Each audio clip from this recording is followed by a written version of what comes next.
Welcome, kayak anglers, to our video podcast. This episode is sponsored by our friends at Payne Outdoors.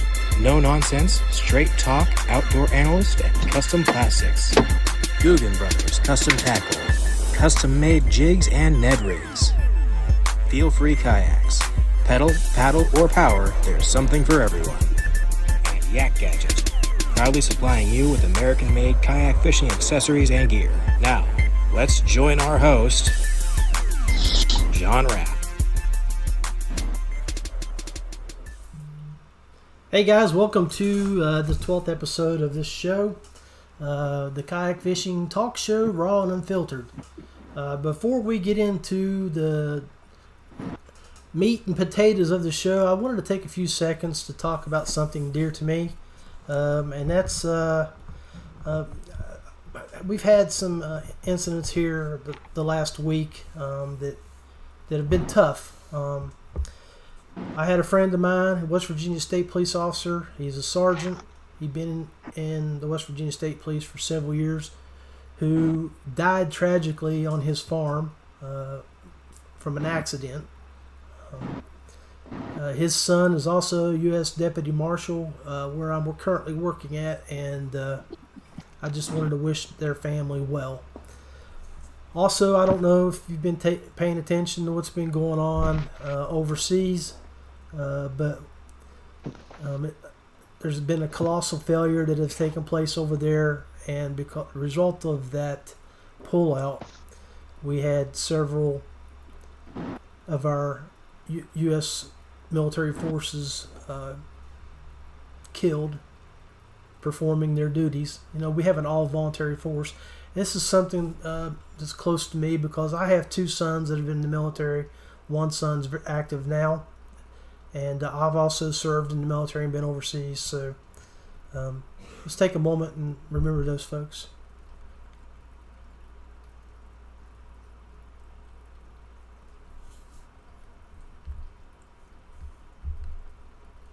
All right. Hey, okay, let's get to the meat and bones of this show. Smash that share button. I've got a couple of great people online right now. Hopefully a third will show up. But I've got Todd West from Georgia. Todd's old school. We still have Chris Payne on with us, and Duke Weskamp should be on hopefully shortly. If not, hopefully he'll come on while we're live. So, but anyway, I want to bring on Todd and let him tell his story. And it's a good one.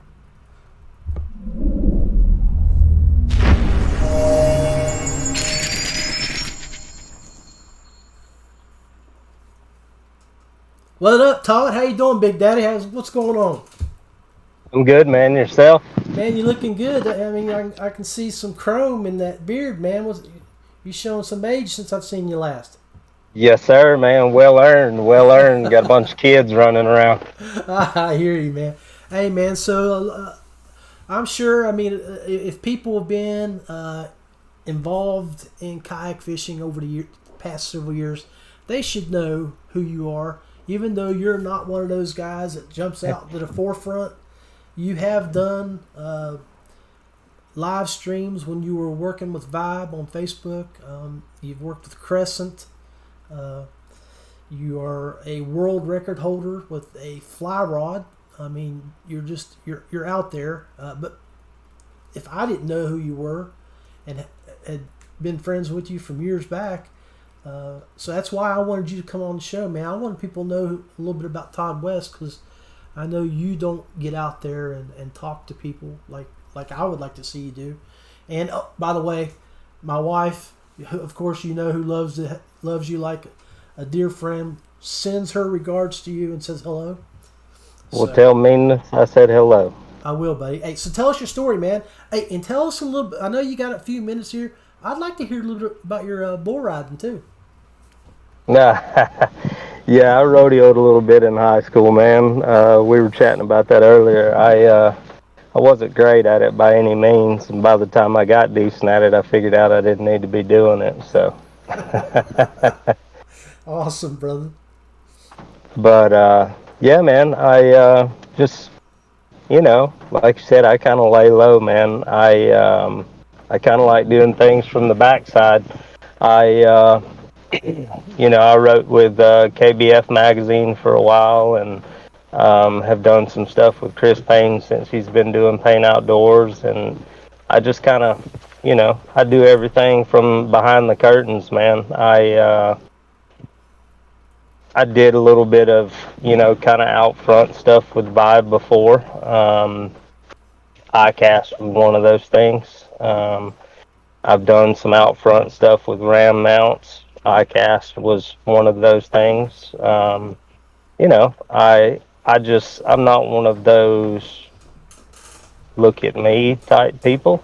I'm more of, I just do it, and if it lands me somewhere cool and affords me a cool opportunity, then so be it. If it doesn't, it's cool too. Sweet, man. Well, I mean, so world record holder, and I mean, you while we were doing our stuff in the background, getting ready for the show, you were showing some flies and stuff. So, I mean, how did that happen? Tell us the story behind that big catch. It was one of those things that some years previous to that, a friend of mine introduced me to the IGFA World Record book, and kind of a funny backstory, man. I actually caught what would have been a world record bluegill not long after he showed me that, and I didn't realize it and gave the fish away, and someone ate it. And so when I realized that it was possible, you know, I got it in my head that I wanted to try it someday.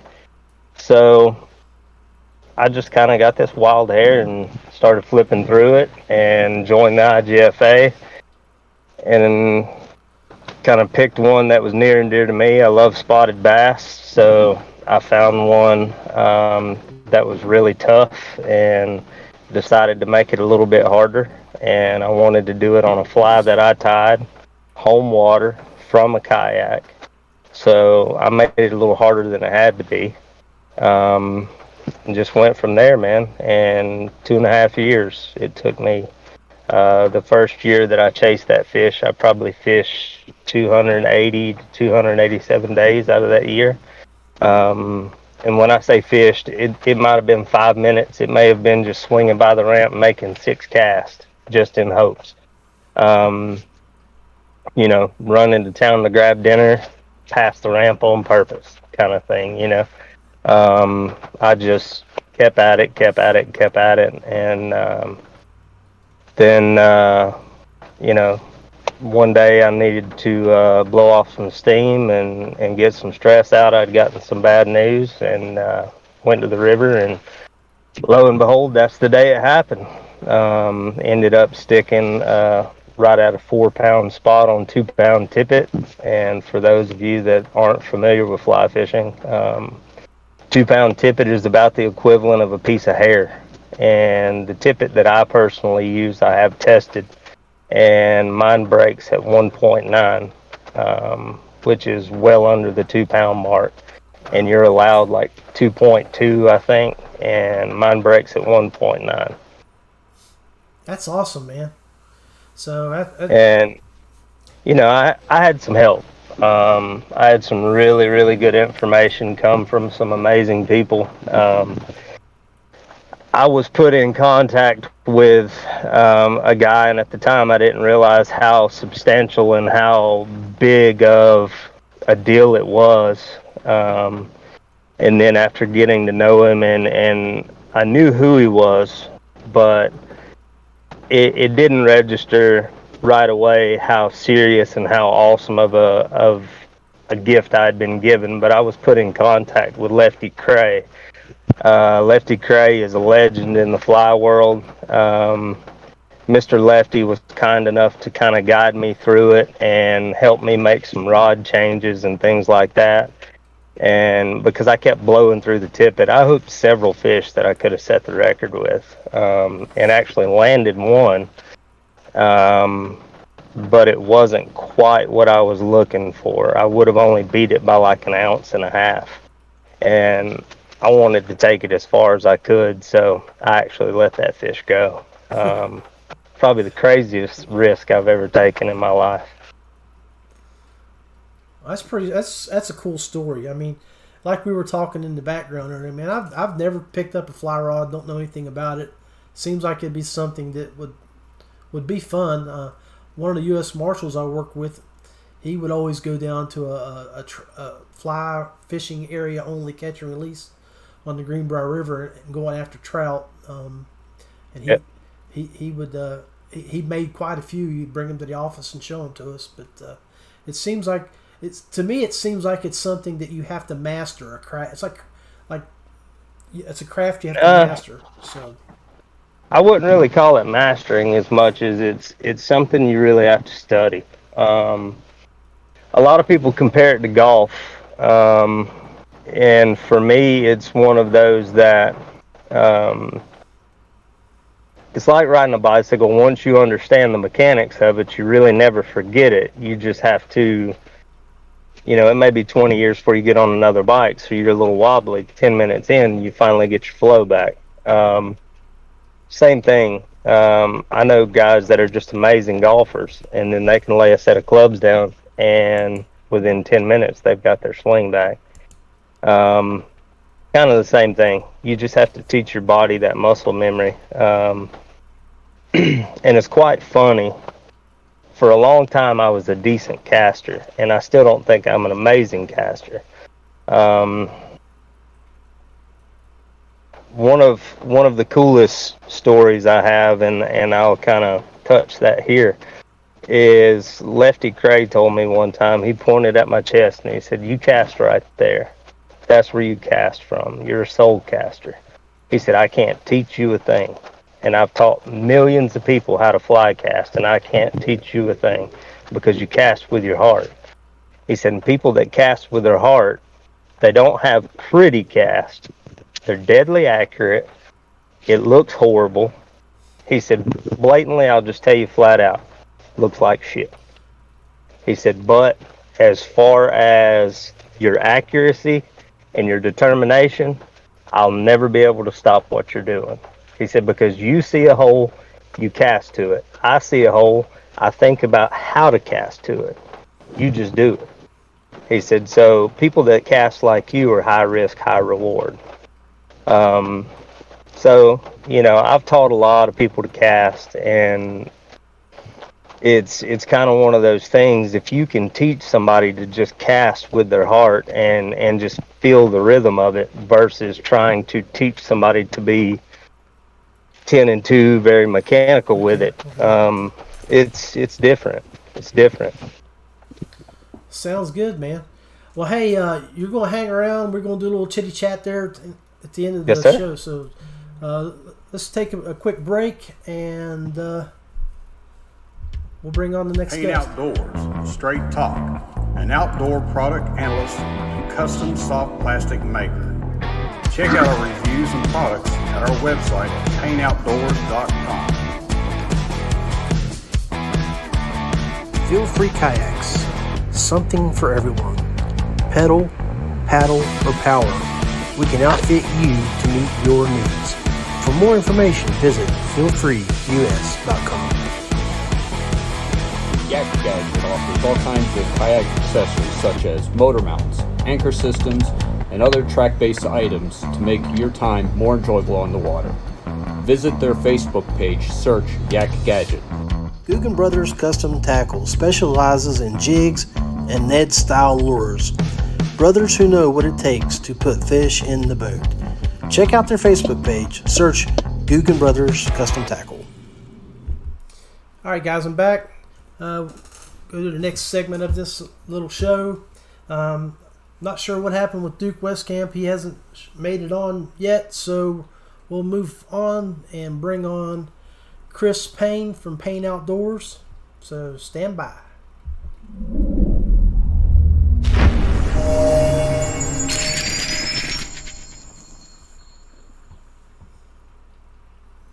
What do you say, Chris? What's going on, brother? What's going on? Hey, man, I appreciate that little piece of paper that you were flashing at me there a little bit ago. It's got Yeah, boy. got my ID numbers on there. I should see it on Friday. All right. How did everything turn out? I think you're gonna like it. We've got some very interesting colorways coming your way, with some very good scents on them. I think you're gonna dig them. A little bit of color for every season. So. Awesome. Well, if I get them on Friday, planning on hitting the river this weekend unless Hurricane Ida drowns us out. So she's getting ready to come up here and hit us for a couple next day or two. Hopefully, it doesn't hurt us too bad. So. Yeah. So since Todd's here today, talk about something I haven't talked about on your show yet, and that is fly fishing. Yeah, man. You want to go ahead and bring Todd on, or you want to? Yeah, that's fine. I'm gonna yell and scream for a little bit. Go for it. Eat a snack or something before we start talking about it too much. But so I like to fly fish. I share that love with Todd. I don't chase world records on the fly. Because I live in Texas, and there's a lot of fly fishermen just south of me that like to chase those records too. And working at the hospital, I don't have 287 days or working at a plastic shop to be able to go down to the ramp for 5 minutes. Unfortunately, one of these days I will. If I can get my kids to college, then I'm gonna probably try to do that. But at this stage of my life, I can't do it. But the thing that I like about fly fishing right now is I've got a creek that is probably about 3 miles from my house that is just chock full of pumpkin seed and little bass and stuff like that. And if I've had just an absolute trash day at the office, or, stuff is just not going right, it's like log jam after log jam after log jam, and I need to go refresh, I take my little fly box and my sling pack, and I take my little, like a 3-weight, and I'll go drop down onto the creek bottom down there, and I'll just do some sideways, quick barrel casts and catch a few of those pumpkin seeds, or it just all kinds of different brim down there, and immediately feel better about it.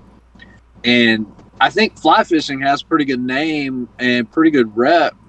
Guys who fly fish are typically cool. They might be a little bit crunchy granola in some places, but it's something that I think once you've done it a couple of times and you catch a fish, it's a gateway. It's a gateway to suck all the money out of your life, because you will start to tie flies and buy expensive equipment. And,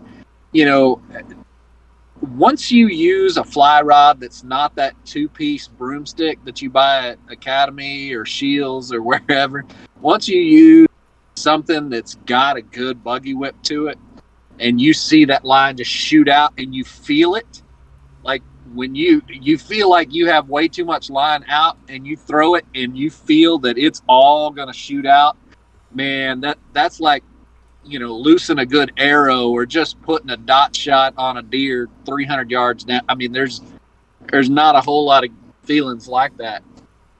But here's the thing. So fly fishing is kind of cool. I think everybody should try it. I like fly fishing so much that for my bachelor party, it was me and my best man, and he taught me how to tie flies. That's what I did the night before I got married. We sat at a kitchen table, and I learned how to tie beadhead nymphs, and prince nymphs and that kind of stuff. And then I spent my honeymoon in the mountains in New Mexico, and that's all I wanted to do was tie flies and go try them out. And so I've been eating up with that bug since about 2002. So almost 20 years now. And so I think everybody should try that. Here's the interesting thing, though, that I don't think a lot of people talk about. Being a fly fisherman that also bass fishes with conventional gear, fly fishing will make you a better bass fisherman. especially when it comes to, I'm going to say the dirty word, I'm going to say it right now, when it comes to finesse fishing. Okay? I know people hate that. There are a lot of people out there like, man, that's for sissies, and you shouldn't be using a spinning rod, and blur, blur, blur, whatever. Like, get over yourself. Like, if you come to my home lake, I will whip your ass April through November with a spinning rod. I can take one spinning rod and go fish all day long, hit you with whatever you're throwing. And a lot of that is due to fly fishing. So I can fish techniques when the fish are sluggish and people are just chunking a half-ounce jig all day long, or a crankbait or spinnerbait, and they're just not getting bit and they're being stubborn like that. I can find the fish on my electronics and I can get those fish to bite, and it's skills that I've learned from fly fishing. Because in fly fishing, I can sit at the creek and I can see that fish, and I can present my bait, and I can learn by watching that what is going to cause him to react. You know, what kind of movements, how much movement, what am I looking at? Because a lot of guys, when they're hopping something along the bank, you know, they'll just do this number, right? 10 to 2, 10 to 2, 10 to 2. Well, there's different techniques you learn in fly fishing, like stitching, where you can just stitch that little lure or whatever it is that you're throwing and make that bait just move an inch at a time. It will drive a bass crazy. And if you're fishing finesse, you learn when you're fly fishing, you learn to read your line, right? And so you're not waiting on your rod tip. A lot of guys watch their rod tip waiting for that, or they're trying to feel it. Well, if you have any kind of slack and you're not absolute tight lined, you're losing seconds. You're losing seconds. But when you learn to read your line, like fly fishing will teach you how to read your line real well, especially when you're throwing upstream and it's coming back at you in the current and you're fishing slack the whole time. You don't know when you got to hurry up and strip set. You know, you have to practice that. Well, it's the same thing. If you're fishing in 30 foot of water and the wind's blowing a little bit and you're not fishing exactly vertical and you see your line, you'll see that line just move like that. You've got to fish. Most people won't know it until the rod bends, right? And by that time, if it's a finicky bite, they've already missed that fish. You're missing a ton of fish. If you've ever watched underwater video of fish hitting, there are videos out there where they're like trailing a bait and seeing how many times the fish are hitting this bait, and the guy in the boat is like, I don't feel anything. Well, because he's not reading his line. He's waiting to feel something in his hand, which means it has to travel all the way up the line, down the rod, back down the blank into the rod seat where his hand is cupping that.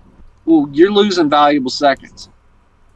So I don't quite get the hate for the spinning rod. If you want to be macho man and only throw a 8-2 extra heavy Dobbins or whatever and throw 12-inch swim baits, man, that's fine. But at the bottom of the, bottom line for me, if I want to cash a check, I can throw a finesse and I can take your lunch money. Here's the other thing. If you watch the pros, the ones who are constantly cashing checks, there's a bunch of them boys throwing spinning. A bunch of them. Yeah. So, I don't know. That's kind of where I fall on it, and people can keyboard fight me all day about that and be like, well, I could throw a jig all day or whatever. And man, stop. If you're not a versatile fisherman and you're not learning other skills, you're done when the conditions change. If you learn to fly fish, you learn how to fish top water, you learn how to fish middle water column, you learn how to fish current, you learn how to fish slack tide, you learn how to read line, you learn small all the way up to big, like Todd was talking about. You can go ahead and bring him on. Get that boy in here. All right. Todd was talking about earlier, he's got size like 18, small nymphs all the way up to 8-inch articulated streamers. Like you can do everything with a fly rod that you can do with a conventional rod for the most part. I mean, I wouldn't recommend throwing a 6-ounce, Roman made mother on a fly rod, but you can catch those same fish that'll eat that. You throw an 8-inch articulated fly. That Bet 24 you inch. $5 I can swim it just like that, Roman. Oh, you can make it look just like it, dang straight. That's right. And your shoulder's not going to hurt near as bad at the end of the day from throwing that thing.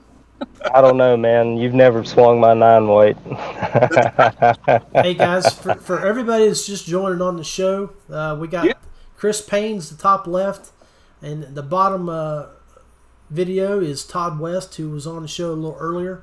The topic of conversation is fishing techniques, and specifically how fly fishing can help you become an overall better fisherman. So go for it, guys.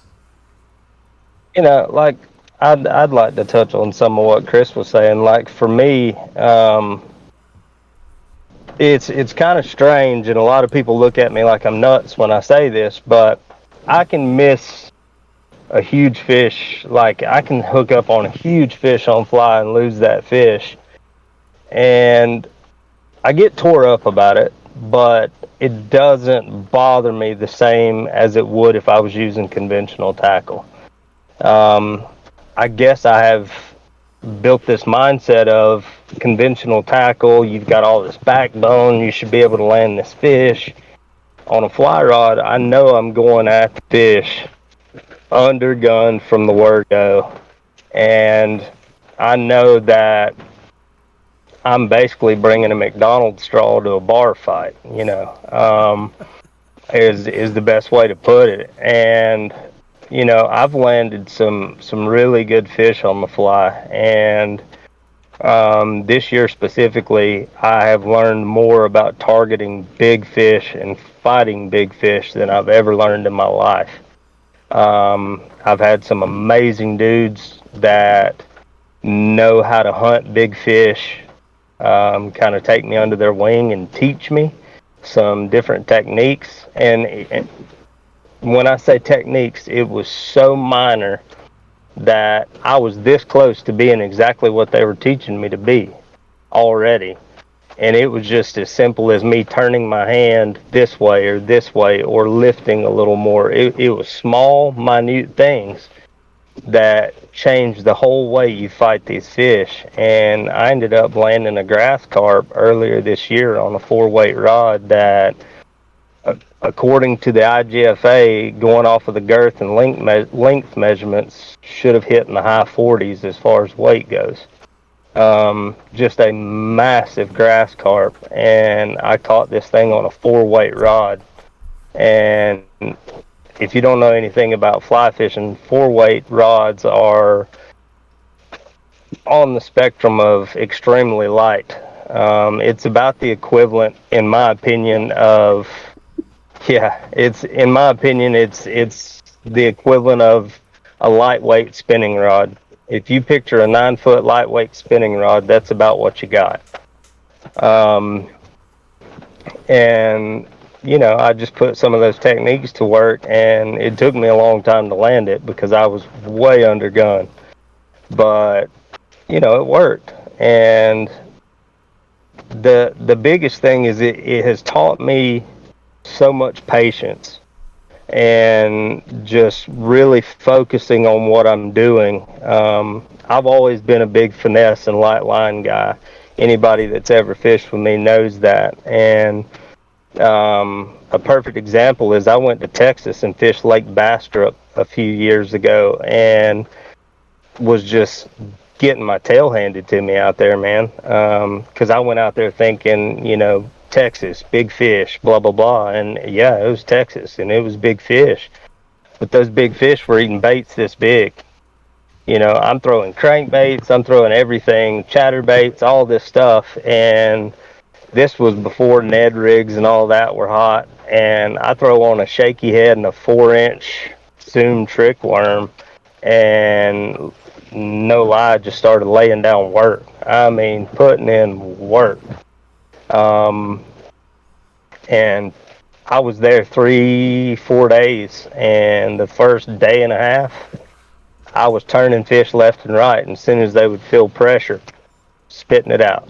I mean, it was nuts. Like I was sticking these bass in the skull, man.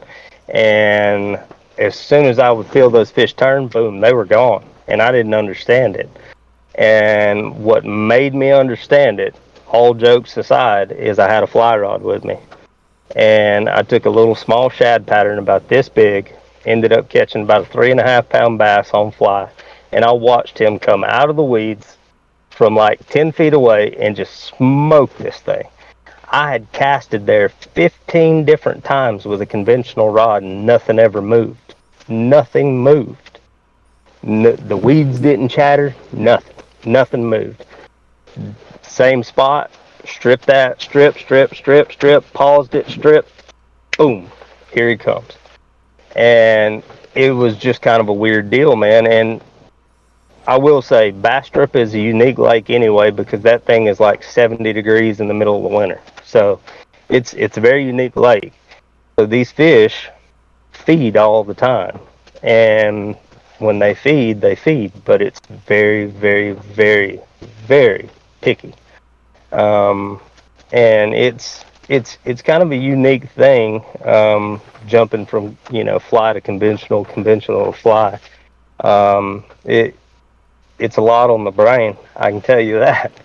I'm sitting here trying to relate. I mean, where you were talking about how you were throwing your soft plastics out and you weren't getting any hits, and then you threw at the fly rod with the little shiner or whatever it was, and then you have when you're stripping it, is that actually working the bait too, or? It is. So basically, you're taking your fly line, and you have a lot of fly line kind of out. And your fly rod's in one hand, and you're stripping the fly line with the other hand, and you're bringing the bait back to you. And it's basically moving the bait, line management. It's keeping that tight line in between you and the fly, like Chris was talking about, or you and the bait. But there's also some techniques that I've been taught over the years from different fly anglers. One in particular is how to actually swim a fly. And basically, if you take your fly line, and this is a trick I'll share with anybody, if you lay out a real nice long cast, say we'll call it 30 feet. Most people can lay 30 feet of fly line, and if you will pull just ever so slightly and pull all that slack up and pinch the line in between your rod grip. I hold my rod kind of like a golf club. It was something I was taught years ago. My thumb's always on top. That's my gas pedal. Thanks, Joe Humphrey. Anyway, if you will crimp that line in between your grip and your hand and actually point your rod straight at your fly and just wiggle it side to side, that fly line, I don't know why it works, but it makes the fly line kind of coil up and come back to you. And you have to keep mending it, but you can actually swim a fly to you that way. Blaine Chocolate taught me that on Swimming Game Changers, and it's the nuttiest thing I have ever seen in my life. You can take an articulated fly, and for those of you that don't know, these flies are tied on multiple shanks. So just like a swim bait, it articulates, it moves side to side. But in doing this, in the fly game, you basically have to tie 6 to 8 different flies and connect them together to build one. It takes a long time. It's a long process. It takes about an hour to 2 hours to tie one good one. And if you can learn and teach yourself how to do this swimming technique, I'm telling you, you can take these articulated flies and they'll come at you just like a fish, and it's the nuttiest thing you've ever seen. But I can dart one like a spook. I can dart one like, using flukes, and it's just different twitch techniques that I've learned over the years. And some of it's even just like conventional. When I do my flukes, I have a fly that a friend of mine, Jonathan Kiley, ties, that is called a Fluke Fly, and as I'm stripping, I twitch my rod like this, and it's just like working a fluke. And then you get into, well, is it technically a fly? Yes, because it's tied with feathers, it's tied with, all this different stuff, and it's all handmade. And that's kind of, Chris was talking about earlier, you get into fly fishing, you better open your pocketbook. That's kind of where the money comes in. When you start getting into some of these specific flies, like the game changers, for instance, some of those things, depending on what they're made of and how they're tied, they can go upwards of $20 a pop. And everybody thinks, oh, well, I'll just tie my own. It's cheaper. Yes and no. Yeah. Yes and no. I've got a friend of my mine wife here. will disagree.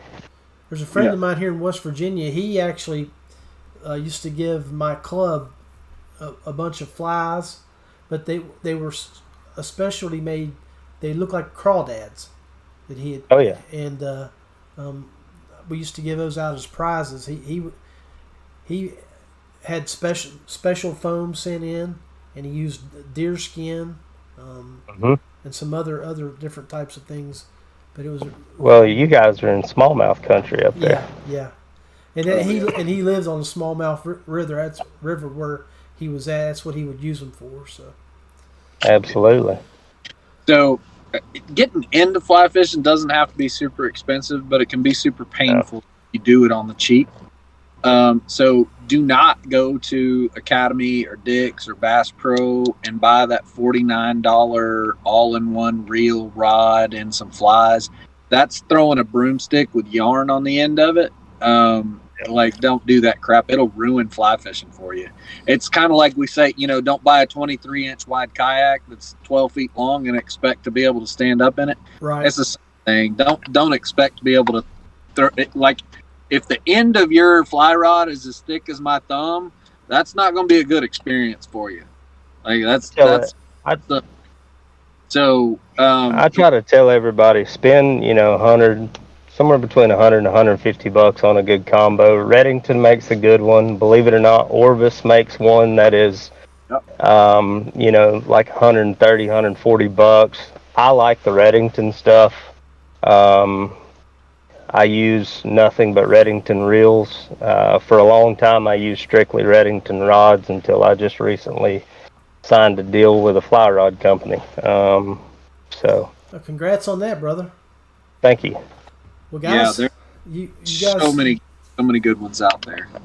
There is, man. There is, and kind of touching on like what Chris was saying. Once you pick up a really fine fly rod, and don't take this off cuff by any means, because I have picked up some fly rods that were $180 that were they were hitters. I mean, just absolute hitters. I've got one. Sticks?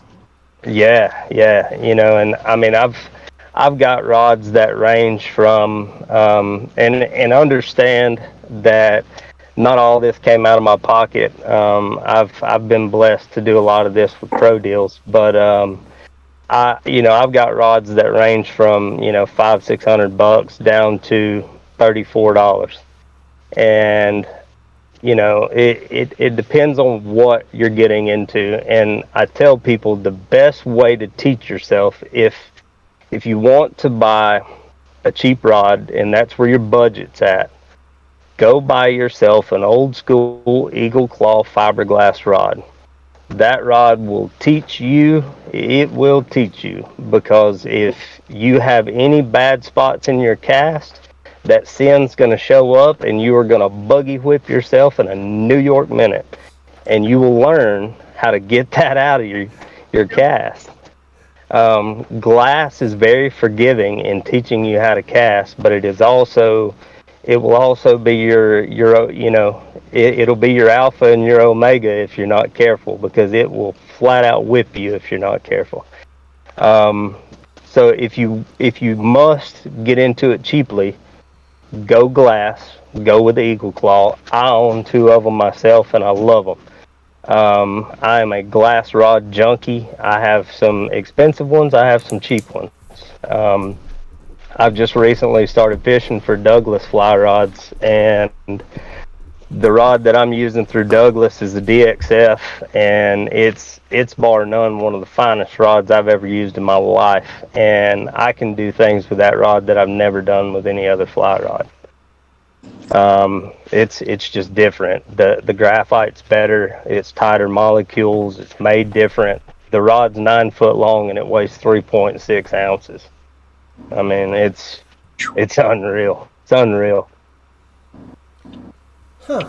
Well, I wrote that down on that Eagle Claw. I may look into it. So, Yeah.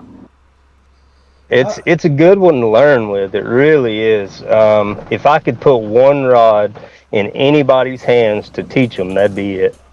Well, I liked what you guys were talking about. How if you do a little fly fishing and you concentrate on your line and watch the line and it turns and helps you become a better spinner fisherman, because you're learning how the line acts in the water and things of that nature. So.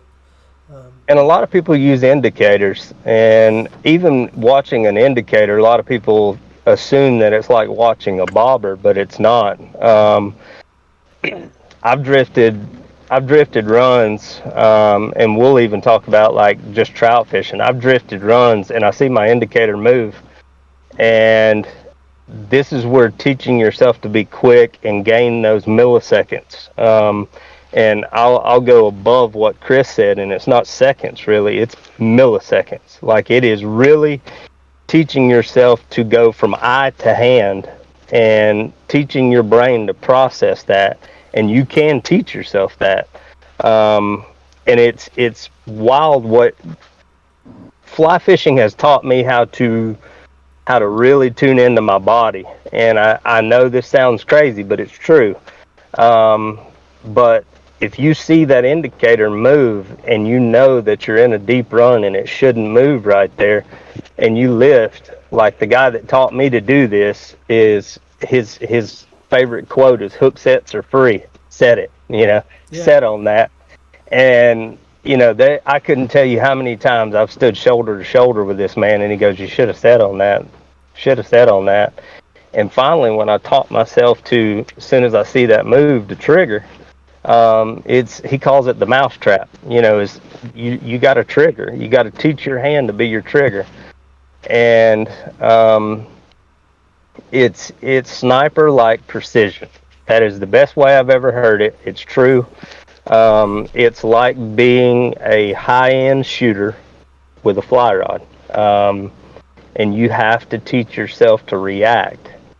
And you react in milliseconds. And I'm sure, John, that you being a police officer, you understand there's situations where you have to react, and you react, and you don't even think really, you just do it. And it's just repetitive. It's repetitive nature, and just teaching yourself how to do it. And you can apply this in conventional. When I fish, I'm a little different the way I fish finesse, and I watch my line. I leave a little bit of slack line sitting on top of the water, and I watch it. And as soon as I see that line do something that it shouldn't, it's game on. And what I do is I keep my rod tipped close to the water to gain that slack. So when I lift, all I do is take up this much slack that shouldn't be there. I've got 8 inches of slack that I got to pull through. That's usually pretty easy because most of my finesse rods are 7 foot. Mm-hmm. I'm a light line junkie, man. So, we get to talking finesse. I can sit here and do this and argue all night. Oh, I completely understand that. Some of the waters up here, if you throw anything heavier than 10 pounds test line, you're showing the fish your line. Water's really clear. Man. So I'm 8 and down around here. Yeah, guys up here are throwing 8 pound, and on some of the, like Summersville Lake where I live, it's a really, really clear lake, and a lot of guys will drop down to 6 pounds. So.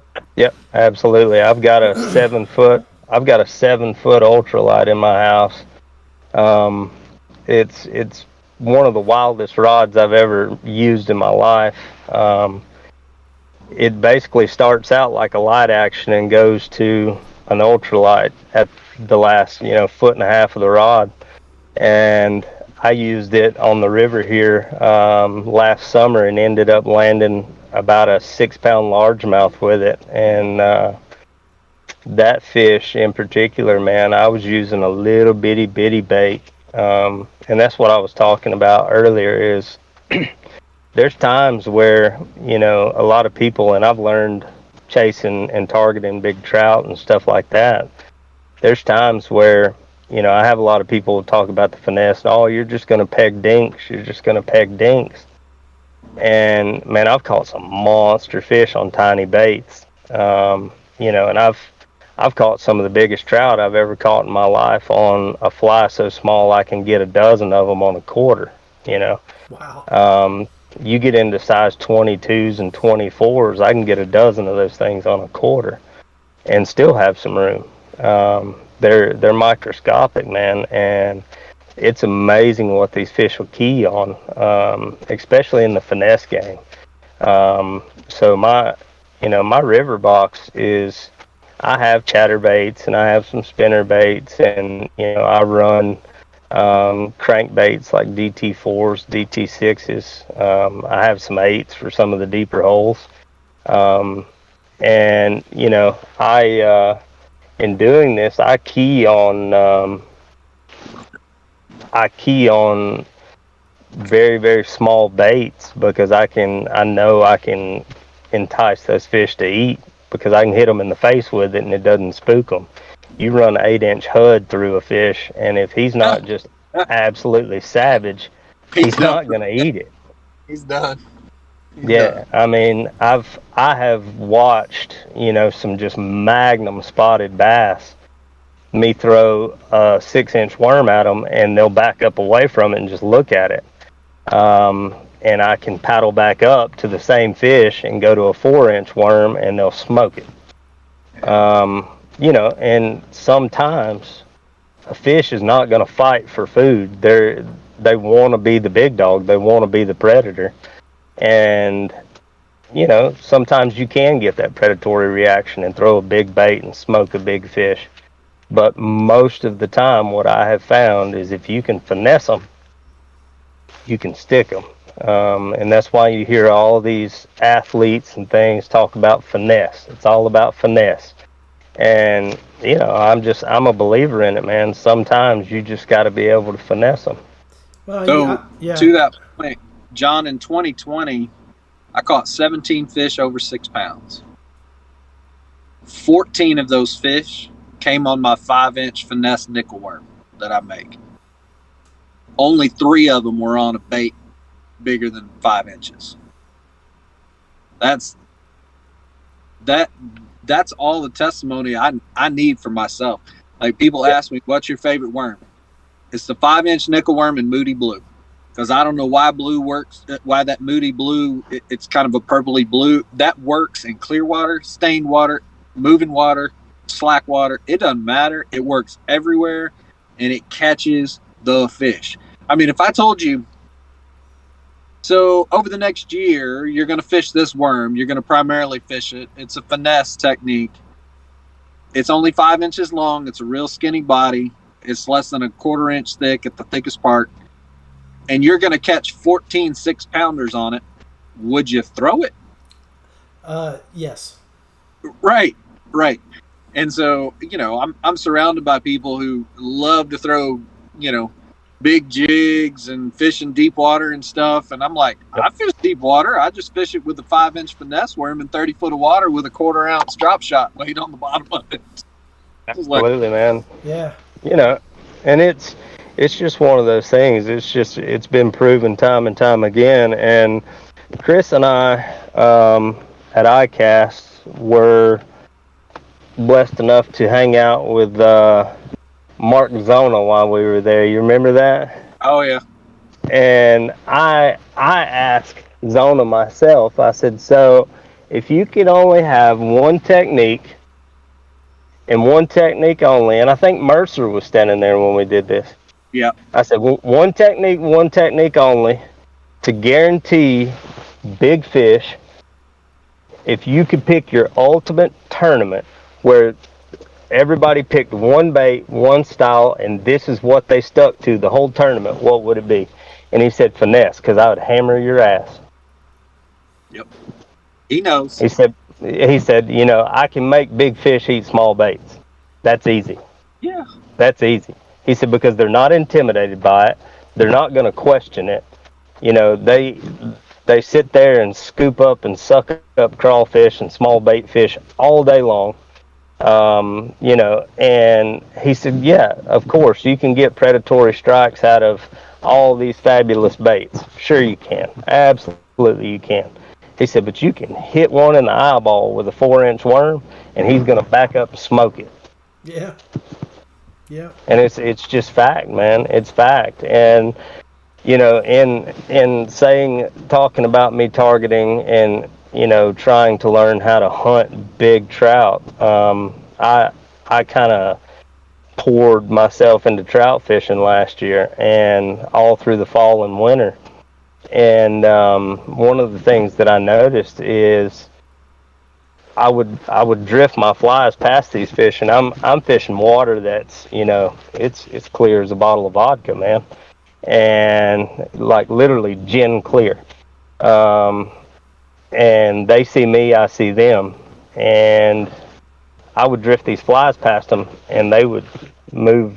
They'd just move to the side of it. They wouldn't spook. They'd just move to the side of it. So that told me they just didn't want what I was giving them. So I would go down on my line size, on my tippet size, and I would go down on my fly size. And I'd drift it again. And then you'd see them look at it, and then they'd move off of it. And I'm like, okay, I'm close. So then I'd go down, and I'd do that for a little while. And then I would go down another line size or tippet size, go down on my fly size, and then boom, hook them. Never failed. And understand, in the process of all this, I'm catching fish, but the fish that I'm after doesn't want what I've got. Right. Like one instance in particular was this past May, and May here is usually scalding hot, and we had fall-like weather in May here, so I was still on the trout pretty hard, and my biggest brown to date, I cast and cast and cast at this fish and pulled fish out from under this fish. Couldn't get it to eat. And finally I said, to heck with it. I'm going to try something, and I'm going to throw a Hail Mary. And I went down to 2-pound tippet on a 3-weight rod, and really put myself out on a limb to get my heart broke. And I went down to, my lead fly was a size 18, and my last fly was a size 24, and I smoked that fish on a size 24 on 2-pound tippet. And I was blessed enough to land that fish. How, I don't know. How long because was the fight? If you've ever caught a big brown trout, they do not play around. They go to the bottom and lay. And I was able to keep that fish out of the rocks and out of the bottom and land that fish. And this, we're talking a 3.5 pound brown, at roughly 19 inches long. And, that was proof for me that you can sit there with these finesse rods, and, and I even thought about this while I was after the fact. So if you had an 8, a 6, and a 4, and your lightest rod being your 4-pound line, if you're sitting there throwing at this fish, and he's looking at what you got on 8 and 6, but he's not taking it, you hit him on 4, I bet you money he'll take it. Because, it just changes the presentation, man. And sometimes that's all you need to do. This has been a good show. I mean, I've learned a lot just listening to you on the fly rod techniques, and I didn't know what a tippet was until today. So now I've got an idea what that is. So you have a leader, and then you have the tippet. Anybody that buys tapered leaders, if you go to Bass Pro and you buy a tapered leader, the last 3 foot of that leader is your tippet. Okay. Well, the smallest point. Todd, I appreciate you coming on the show today. Absolutely, man. Anytime. Chris, you got any final thoughts? It's kind of weird they call it a sissy stick when I can whip your ass with it. Yeah. Appreciate you guys coming on and taking this evening to be on the show, and I'll let you guys sign off, and I'll wrap it up, and then I'll chat with you real again soon. Chris, thank you again, yes, sir. buddy. Thank you, Todd. Y'all have a good one. Thank you. Yep. All right, so great episode with Todd West and Chris Payne. Dookie couldn't make it for some reason. I hope everything's fine with him at home. But while I got you here for my last few minutes, I was wearing this shirt tonight because, after a 20-year war and after what's happened the past few days with the withdrawal, some of these guys might need an ear that have been over there the last 20 years. So if you know a veteran, just reach out to him, talk to him. We don't want to hear about one of our friends or family members doing something that they shouldn't have done when we could have taken a moment to reach out to them and talk to them. So anyway, thank you again, and we'll see you next week. And if you haven't, check out past episodes. There's 11 of them on YouTube or Twitch. Also here on Facebook.